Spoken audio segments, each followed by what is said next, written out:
Okay, Ella, now we're going to take a look at your backstroke from the underwater side view. Okay, and again, you have a very nice backstroke. I think it's very natural for you.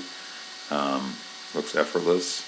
One of the things that we'll see in a second here, we want to work on shoulder rotation. So as you're trying to enter the water, you can see your hands entering the water right here. But that's all I see is your hand is diving down. Your elbow is up here somewhere above the surface of the water, and then it bends down into the shoulder.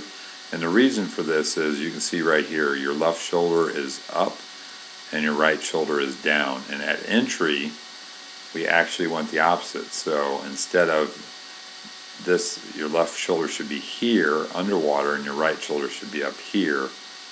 And that will help you reach with a straighter arm into the entry so that you're actually rotated on your side at this point, and you're on your left side, not your right. As we go another frame forward, you can see you enter with the back of the hand, and you just see you're reaching back with a bent arm because you're kind of on your right side still even at this point. So you can just see how that entry of the arm is bent all the way back, and the back of the hand is kind of creating that rotation. And this position here, I can see how you're having some shoulder issues or shoulder pain, and some of the things you're doing when you're swimming is because this is a natural position to be in. Your left shoulder should be down in the water and should be the lowest point, and instead it's the highest point. So that's why you're bending the arm to get back into that position.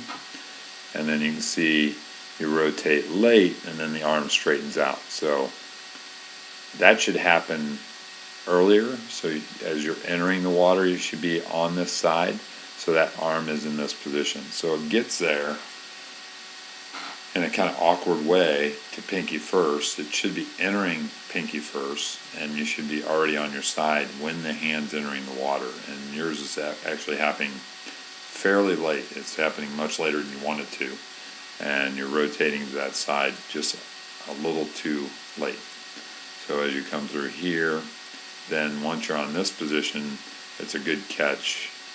You're creating a nice elbow bend the way we want to on our backstroke. Hands out to the side. It's not that deep, so it's not pointed straight down toward the bottom.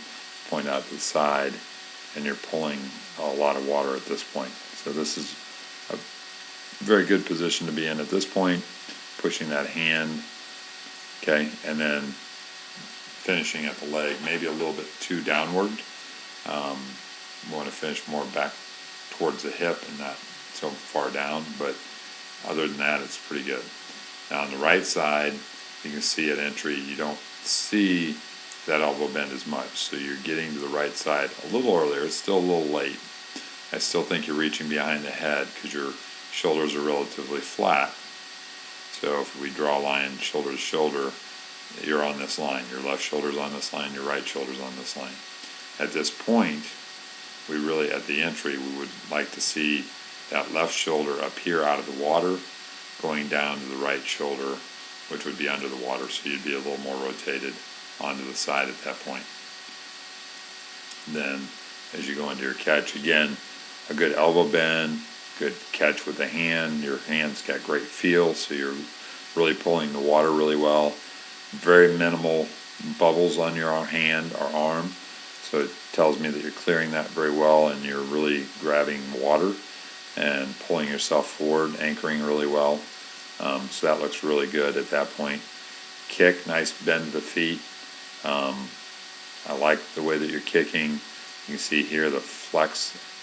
There's your heel, then your feet or your toes are bent down, so you got this nice pointed toe and very good position to be in. So it tells me I already know you're a good kicker, but that really shows me how you're kicking efficiently and have good flexibility in your ankles and feet, which give you an advantage in your kick.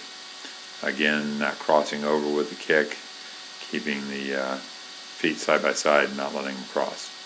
Again, on this side, you can just see that elbow bend, and if I take it back just a couple of frames, you can see how deep the hand is and how the elbow is entering behind the hand, it's entering after the hand, and you're on your right side still, and we want to be on our left already. And then once you get to the left side, it straightens out. But again, a lot of pressure to put on the shoulder, which you can alleviate that by just correcting the rotation, getting on that side a little quicker.